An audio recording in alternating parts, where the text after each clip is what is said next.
ఇప్పుడు డైరెక్టర్ అయ్యి దాదాపు 25 years అవలా మీద 33 years.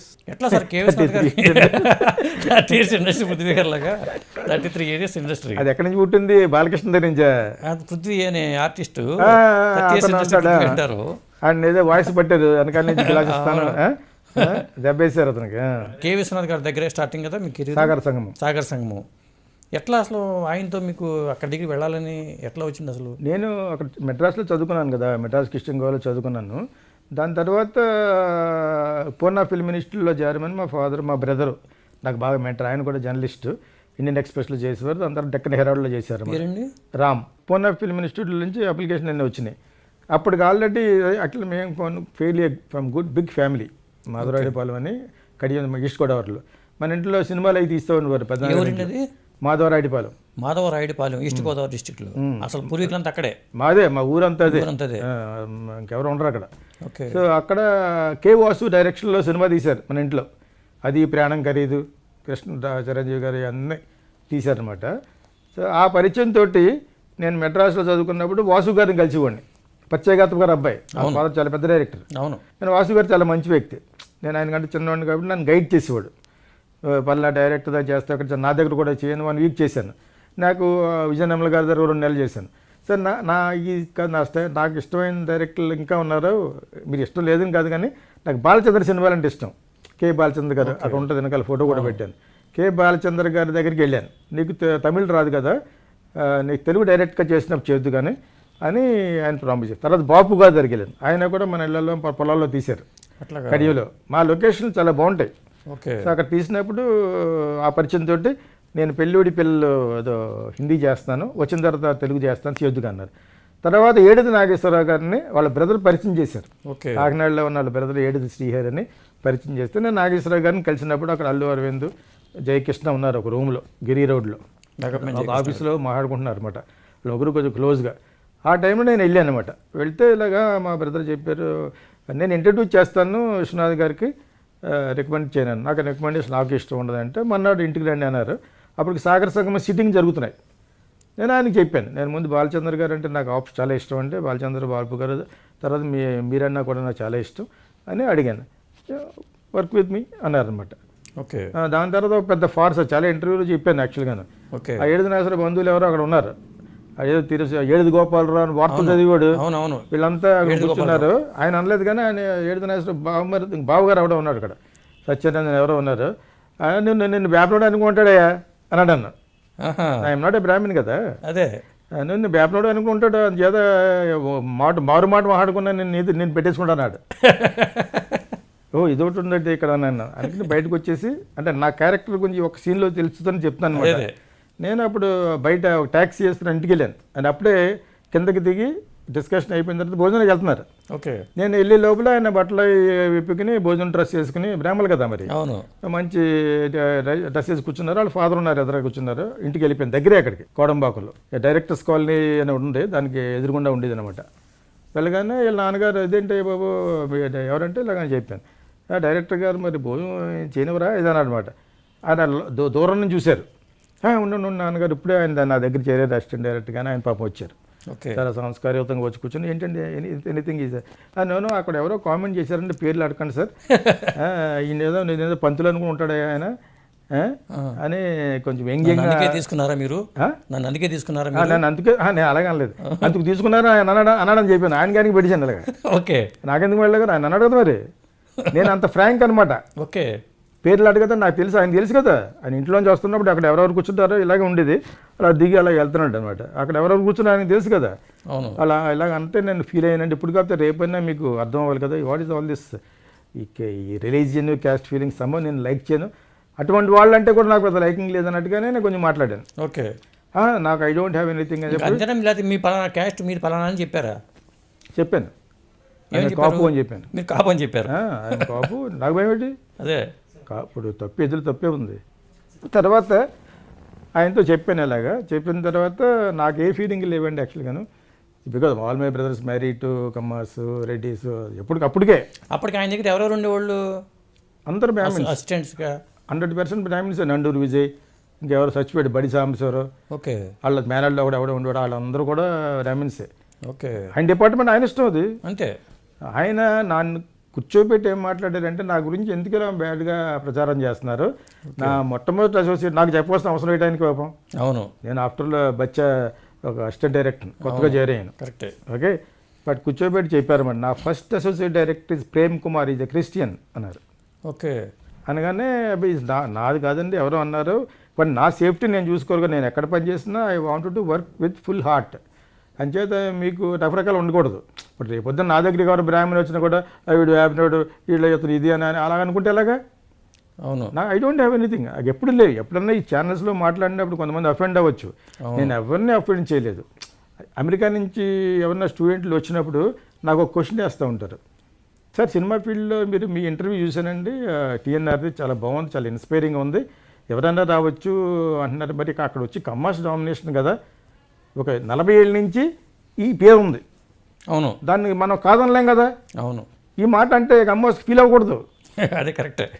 ఇప్పుడు తోటికోళ్ళు ఎవరు ఏదో అంటే సామెతలాగా వీ షుడ్ నాట్ అఫెండ్. అలాంటి ఫ్రాంక్గా మాట్లాడే వాళ్ళు ఉంటారు, ఇక్కడ ఏ కలమషం ఉండదు. నేను వాళ్ళకి చెప్పేది ఓకే, నన్ను డైలీ అడుగుతారు, నాకు అత్త తిట్టినట్టు కాదు కోడికోళ్ళు తెప్పినందుకు. నాకు అక్కడి నుంచి ఫోన్లు వచ్చే ప్రతి ఫోన్లోనూ మిడ్ నైట్ నేను అమెరికా టీచ్ చేస్తున్నాను ఫర్ ఇన్ఫర్మేషన్ ఆన్లైన్లో. ఓకే, వాళ్ళంతా చౌదరీసే. అందులో కొంతమంది నాన్ చౌదరీస్ వాళ్ళ క్యాస్ట్ కూడా చెప్పరు. అందులో ఒకళ్ళిద్దరు అడిగారు, నేను ఒకవేళ నేర్చుకున్న తర్వాత అక్కడికి వస్తే నీ క్యాస్ట్ పేరు టాలెంట్ అని చెప్పు, నువ్వు ఎవరి తాలూకు అంటే గీతాకృష్ణ తాలూకు అని చెప్పు, కొంచెం భయపడతారని చెప్పాను. నువ్వు టాలెంట్ని బట్టి హిట్ అయితే ఇంక నీ క్యాస్ట్ ఏంటి అంట అనమాట. ఇది ఎవరన్నా విన్నవాళ్ళు దానికేంటి దీనికేంటి అనుకోకూడదు. అవును, ఇది నథింగ్. నాతో సినిమా తీసిన వాళ్ళు చాలామంది కమ్మాస్ ఉన్నారు. అవును, ఇప్పుడు అసలు క్యాస్ట్ పట్టుకుని ఎప్పుడు ఈ మధ్యన వచ్చింది కొత్తగా ఈ ఈక్వేషన్లో. అవును, అది ఉండకూడదు అంటాను నేను యాక్చువల్గా. ఇది కొంచెం ఫ్రాంక్గా మాట్లాడితే ఏదో ఒక ఛానల్ అలా మాట్లాడితే మరి మీకు ఎవరు ఛాన్స్, నాకు ఛాన్స్ ఎవరు ఇవ్వలేదు. నేను తీసుకున్న సినిమాకి వాళ్ళు నాకు ప్యాడింగ్ ఉంటే చాలు. అదే మంచి ప్యాడింగ్ ఉండే సినిమా, యాక్టింగే కాదు ప్రొడక్షన్ ప్యాడింగ్ కూడా ఒక సపోర్ట్లో చేస్తాం. అది బ్లాక్ అండ్ వైట్ రాసుకుంటాం, అందులో తప్పేంటి ఇందులో. అంతే. ఇప్పుడు నువ్వు 10,000 పెడితే నేను 10,000 నా టాలెంట్ పెడతాను, దట్స్ ఆల్. ఒకవేళ డబ్బు కూడా పెట్టాలని నేను 10,000 పెడతాను, నువ్వు 15,000 పెడతావు, అంతే. This out. నేను చాలా చాలా ఫ్రాంక్గా ఉంటాను. ఇప్పుడు ఒక 10 ప్రొడక్షన్ చేద్దామని 10 సబ్జెక్ట్స్ తయారు చేసాం ఇప్పుడు దానికి నాకు బ్లూ ఫాక్స్ సినిమా అనే కంపెనీ ఉంది. ఓకే, దాంతోపాటు క్యాక్టస్ ప్రొడక్షన్ హౌస్ అని ఒకటి పెడుతున్నాం. ఓకే, ఎట్టి పరిస్థితుల్లోనూ లాంచ్ చేస్తాం. ఫస్ట్ ఒక 2-3 ఫిలిమ్స్ నా డైరెక్షన్లో చేస్తాను అనమాట. దానికి సమంత తమన్నా వీళ్ళందరినీ యాడ్స్లో నేనే మొట్టమొదటి తీశాను 13 years బ్యాక్. సమంత తమన్నా గద్దే సింధూర ఇవన్నీ తెలియాలి కాబట్టి చెప్తాను నేను. నిజమే.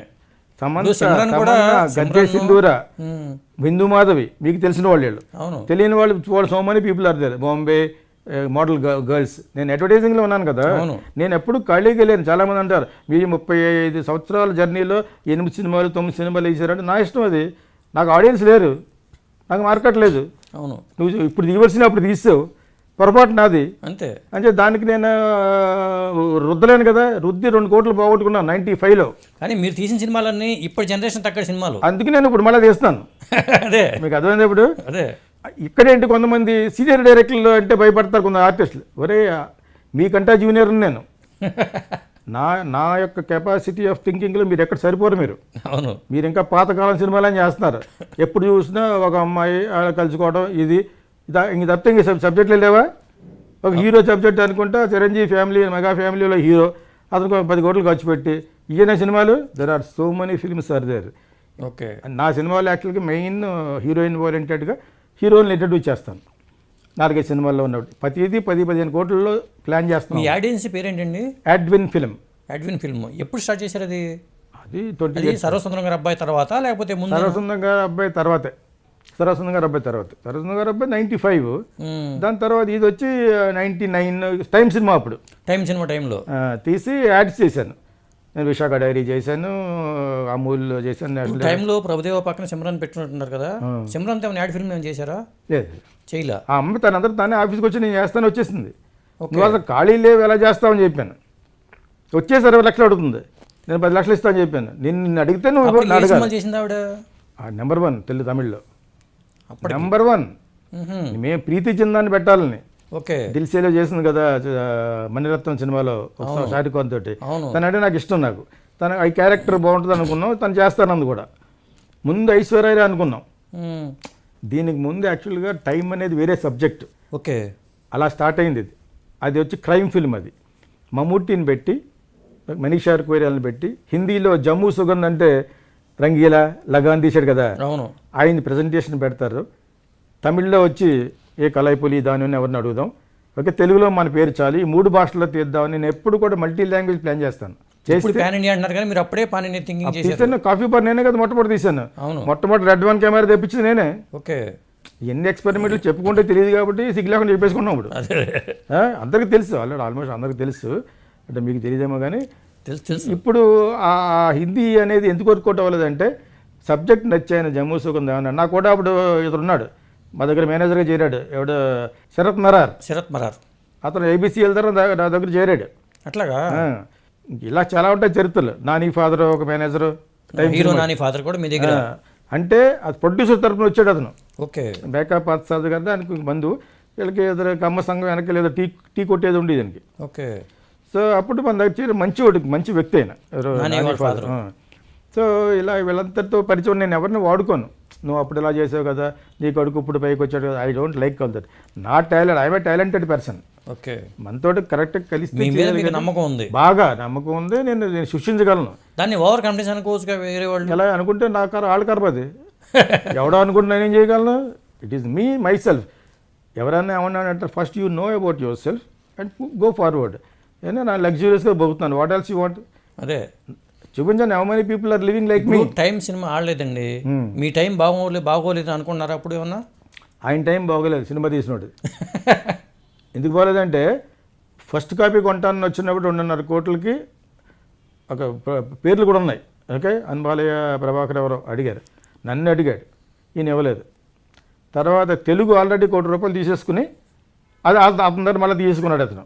ఓకే. అతను పాపులర్ వ్యక్తి, తీసుకున్న వ్యక్తి, పేరు ఎందుకు లేండి పాపం. ఎందుకంటే ఇతను కొంచెం రిచ్ మ్యాన్. ఎవరో సినిమా తీసినోడు. ఓకే. ఎవరెవరు చేశారు ముందు? మేకప్ పార్సర్ది వడ్డీ వీరభద్రరావు అని బాబు గారికి బాగా కావాల్సిన ఎమ్మెల్యే, మా రిలేషన్ ఆయన. ఓకే. ఈస్ట్ గోదావరిలో. ఆయనకి బాబు గారి కంటే ప్రాణం ఇచ్చేస్తాడు చంద్రబాబు నాయుడు కంటే. ఆయన నాకు బంధువు. ఆయన మొదలుపెట్టి మేకప్ పార్సర్ది ఆయన పొన్నారావు గారు, జీపీఆర్. ఈ నలుగురం కలిసి 4 పావలాలని అనుకున్నాం. వాళ్ళిద్దరూ సరిగ్గా పెట్టుబడి పెట్టలేదు సరిగ్గా, ఊరికి చుట్టం చూపు వచ్చి వెళ్ళిపోతున్నారు. తర్వాత జీపీఆర్ గారు ఏమన్నారంటే, గీతకృష్ణ నాకు మిగతా బిజినెస్ చిట్స్ అని దెబ్బతింటున్నాయి, నేను ఇప్పటివరకు 20 లక్షలు పెట్టి నాకు వద్దు, వదిలేసుకున్నాను, కొంచెం మీరే చెప్పాలి అని అంటే, సరే ఆయన డబ్బులు ఏమి అడగట్లేదు కదా, వెళ్ళిపోయాడు. వడ్డీ వీరభద్రరావు గారు ₹1 కూడా పెట్టలేదు అనుకుంటా. ఊరిని వీళ్ళిద్దరిని పెట్టి వీళ్ళిద్దరికి హెల్ప్ చేశాడు ఆయన ఎమ్మెల్యేగా. అప్పుడు ఆ దాని మీద వీళ్ళు రెస్పెక్ట్తో చేస్తున్నారు. డబ్బు పెట్టిందంతా కూడా మేకప్ పార్సర్ ఆయన. మేకప్ పార్సర్కి దూరపు బంధువు, నాని ఫాదరు. అట్లాగా. అంటే నాకు మేనేజర్ ఇస్తేనే నేను సినిమా చేస్తాను, నా మీద వదిలేసి వెళ్ళిపోయారు వాళ్ళు. అట్లాగా. ఒకళ్ళు ఇస్తే ఒక్కొక్క ప్రొడ్యూసర్ ఒక్కొక్క మనిషిని ఇస్తే చేస్తాను, లేకపోతే సాంబార్ బాగోలేదని ఒకడు, సిమ్రాన్కి ఫ్లైట్ టికెట్స్ దొరకలేదని ఒకడు, ఈయన నాకు చెప్తారండి. అలా చెప్పే ఉద్దేశం ఉంటే ఆ సినిమా నాకు వదిలేయండి. ఓకే. నేను ₹2 ఇంట్రెస్ట్ ఇస్తాను, ఇప్పుడు వరకు అప్పుడు ₹1 కోటి ఎంతో పెట్టారు, ఇస్తాను, వదిలేంటే వదలలు అన్నారు. ఓకే. ముగ్గురు మాట్లాడుకుని వదలని మళ్ళీ పైకి వచ్చి గ్రీన్ పార్క్లో అక్కడ షూటింగ్ జరుగుతూ ఉంటే వైజాగ్లో షూటింగ్ ప్యాకప్ చేసి తెలియకుండా ఫ్లైట్లో వచ్చాను ఒక రోజున. ఎవరు ఉండలేదు. నేను పెట్టిన తమిళ మేనేజర్లు దొంగనా కొడుకులు. ఓకే. అసలు మా తమిళ మేనేజర్లే దొంగనా కొడుకులు. నిజమా? పక్కా. ఓకే. వాళ్ళ మీద వీళ్ళు better. Malayalam managers are better. Okay. వాళ్ళ నాలెడ్జ్ ఉంటుంది, అన్నీ కరెక్ట్గా చేసి పెడతారు. ఓకే. సో వాళ్ళు నేను పెట్టిన మేనేజర్లు నాకు వాళ్ళకి నమస్కారం పెట్టి నాకే రాగేస్తుంటే that is production manager. Cinema ఫీల్డ్లో నేర్చుకునే దాంట్లో ఏమి నేర్చుకుపోయినా నీ గురించి బ్యాడ్ మాటలు నేర్చుకుంటారు. ఓకే. నేను వీళ్ళందరినీ చదివేశాను, ఒక లెవెల్లో పెట్టేశాను. ఇక నా ఫ్యాక్టరీలో జనాలు ఎలా ఉన్నారు లేపేస్తాను పట్టుకుని చెప్పానమాట, బీ కేర్ఫుల్. నాకు అప్పుడు వేరే అమృత హాట్ ఫుడ్స్ అని ఇంకోటి పెట్టాం. ఓకే. మీ మల్లికార్జున పనిచేసిన జీకే బ్రష్ కాకుండా ఇంకోటి ఉండేది నాకు, అమృత హాట్ ఫుడ్స్ అని ద బిగ్గెస్ట్ కిచెన్ పెట్టాం. సాఫ్ట్వేర్ కంపెనీ వాళ్ళకి భోజనాలు పంపించడం అనమాట. Okay. I don't care for anybody.